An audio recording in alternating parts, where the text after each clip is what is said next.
In my 34 years in Korea, I've had a few interactions with the police. They've been quite different from experiences I've had in the US, where I'm from. So in this video, I want to tell you about a few of those cases.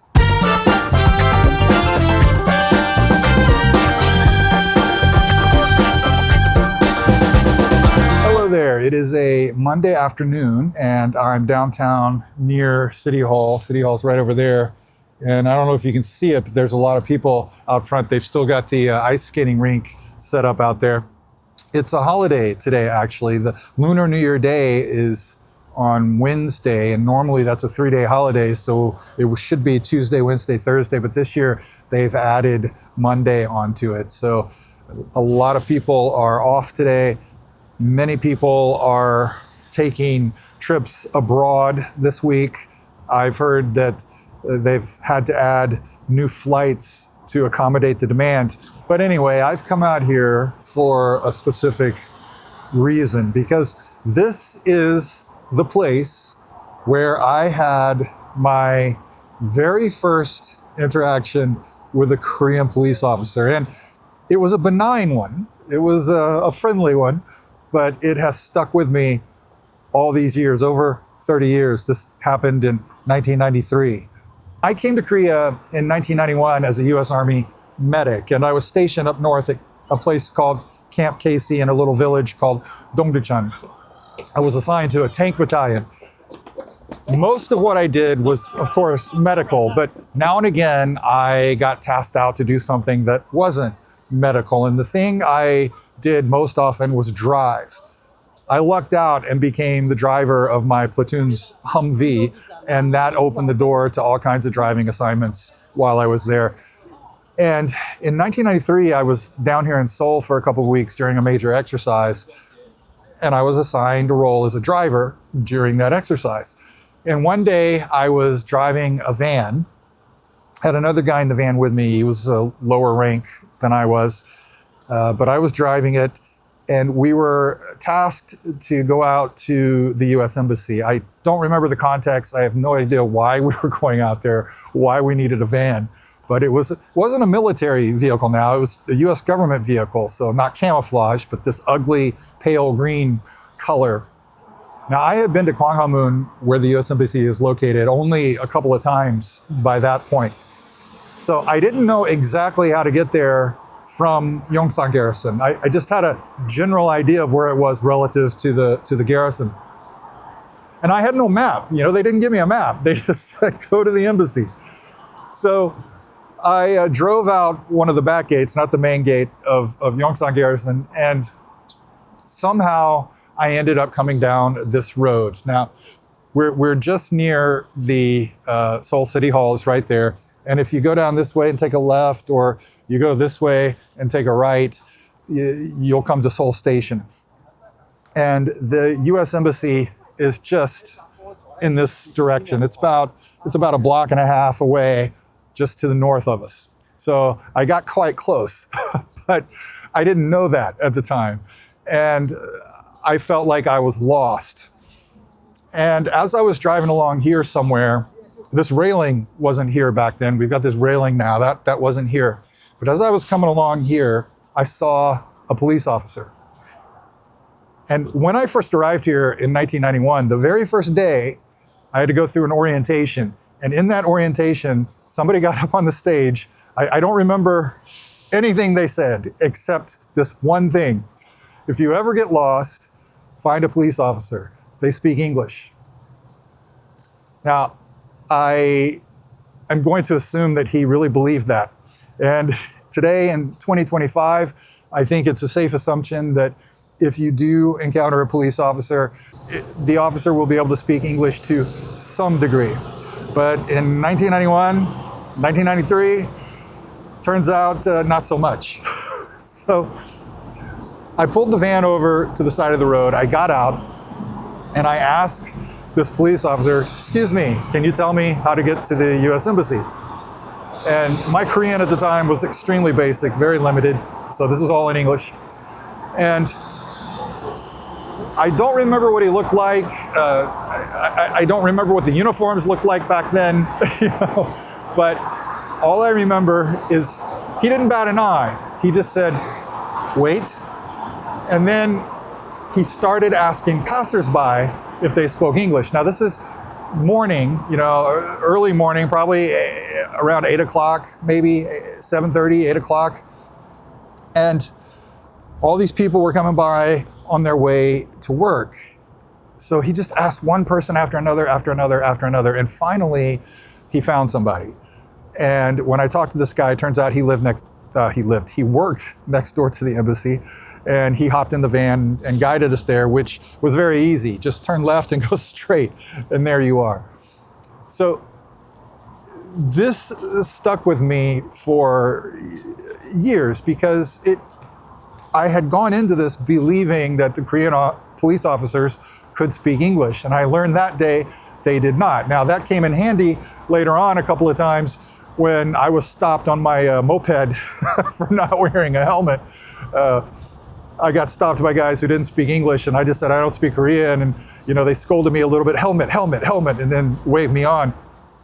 But the main reason that's stuck with me all these years is because I've heard a lot of negative stories involving foreigners and the police, and mostly I've heard it from the foreigners, especially back in those days. They were always complaining that they get treated unfairly, that the police are quick to blame the foreigner over the Korean.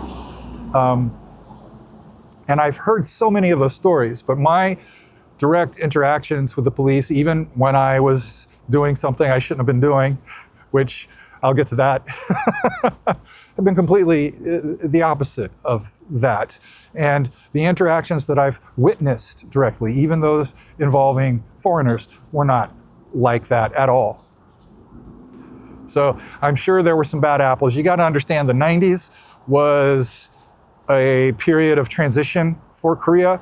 They were just coming out of decades of authoritarian rule, and there was a good bit of corruption here from the top to the bottom. There were cases where, if you wanted a plumber or an electrician to come to your house to fix something, you sometimes had to bribe them.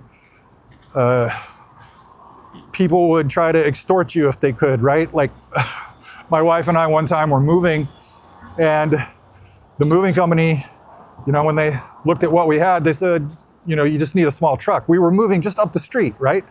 From one house just up the street to another, and they brought a small truck, and they couldn't fit everything in the small truck on the first run. So they left some of the other stuff outside our house. And then when it came time to go back and get it, they demanded we pay them more money. So that was the culture back then. And even the police were not immune to this kind of thing. You could bribe them, right? Or so I heard. I never had an occasion where I needed to bribe a police officer.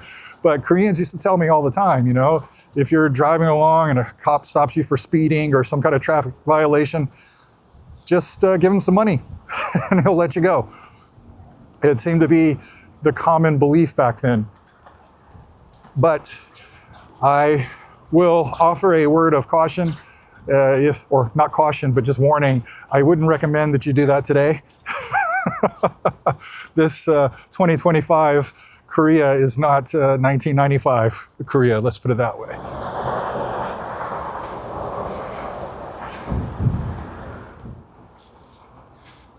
So I think police in America, at least for me, just aren't approachable. If I want to ask somebody for help finding directions or anything else, a police officer in America is not going to be my first choice. But that first interaction I had was not a one-off. There have been a few times over the years where I've been somewhere off in a town in the countryside somewhere, or in a neighborhood I was unfamiliar with and needed to find something, and I saw a police officer and I stopped and asked them, and they helped me out. And so the police are very approachable here, at least in my experience. And again, I want to say everything I'm talking about here is my direct experience. Your experience may be different. Another thing I've learned about the police here is that when it comes to civil disturbances or minor infractions, they prefer to find a solution that doesn't involve charging somebody with something. I've witnessed this many, many times, but I have had direct experience with it on a couple of occasions. The first time this happened, I believe, was in the year 2000. My wife and I were living in a house, an actual house in Haebangchon. We were on the second floor, the landlady was on the first floor. And there was this little narrow dead-end street that went around beside and behind our house. And on the corner back there was a villa where this couple lived, middle-aged couple.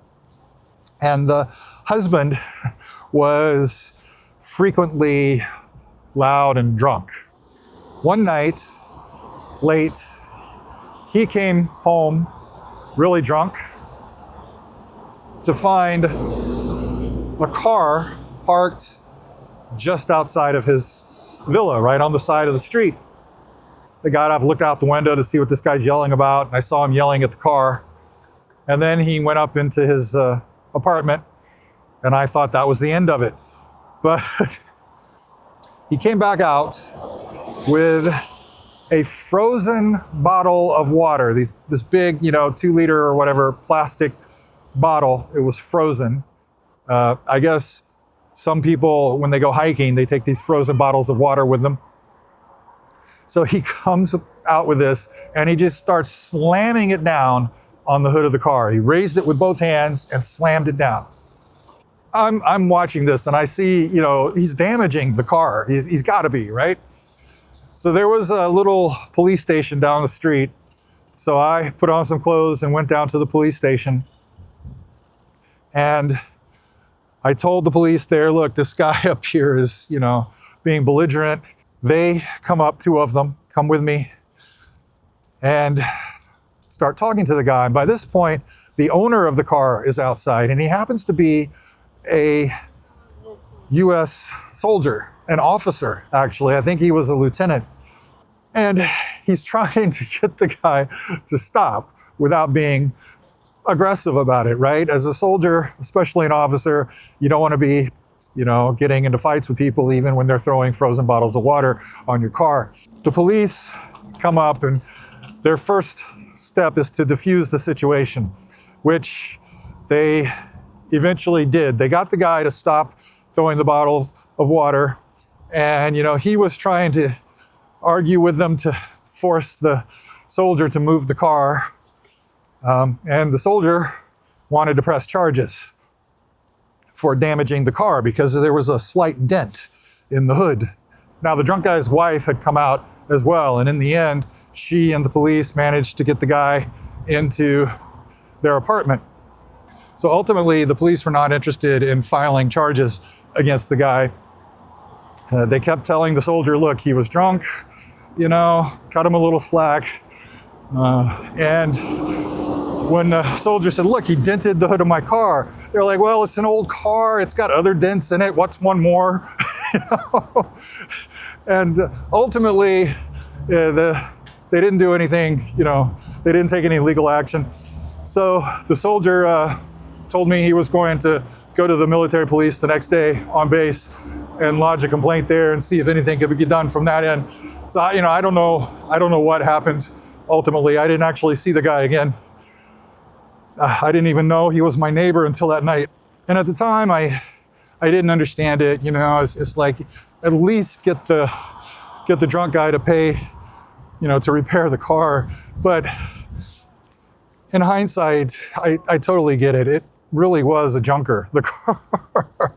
There were a number of old cars on base that got passed around from soldier to soldier or government employee to government employee or whatever. And you know, it wasn't anything, none of them were anything expensive. They were old cars. A lot of them had dents and dings along the body. Uh, they got passed, you know, around for $50, $100 maybe, you know, nothing expensive. We can debate the principle about letting the drunk guy get away with damaging somebody's car, even if it is an old car. But I have to say, just a few years later, I was the asshole. I don't remember exactly when it was. It's 2006, 2007 or so. And I was up on the north side of Seoul. And I was walking with a box of, I think, you know, Korean pears in one hand. It was right before Chuseok. And one of my wife's relatives, her aunt or something, had given us this box of pears. So I had picked that up. And I had that in my right hand. And I was on my phone talking to my wife with my left hand. I was crossing a crosswalk. I had the green light. It was a crosswalk with a light. And this car stops right in front of me, just right in the middle of the crosswalk. I'm here, the car's here. Well, you can't see that. I'm here, the car's here, right? It's just right in front of me. A few months ago, I published a video talking about a few ways Korea has changed since the 90s. And one of the things I talked about in that video was the driving culture and how people used to just ignore pedestrians in the crosswalks, how they'd sometimes drive around you. You know, they would be here in this lane, you're stepping out into the crosswalk, and they just drive right around you, or they stop in the middle right in front of you. And in that video, I said this. That was probably my least favorite thing. That was the thing I least liked. See, I'm being too nice here. I hated it. That was the thing I hated the most about living in Korea.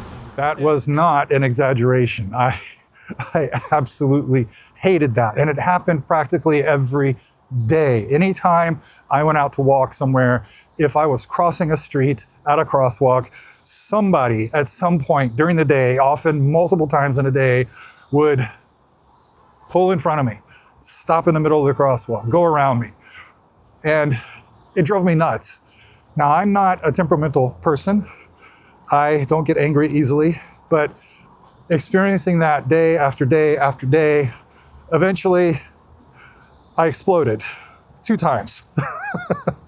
The first time it happened was actually here in Myeongdong. Now that I think about it, I'm in Myeongdong now.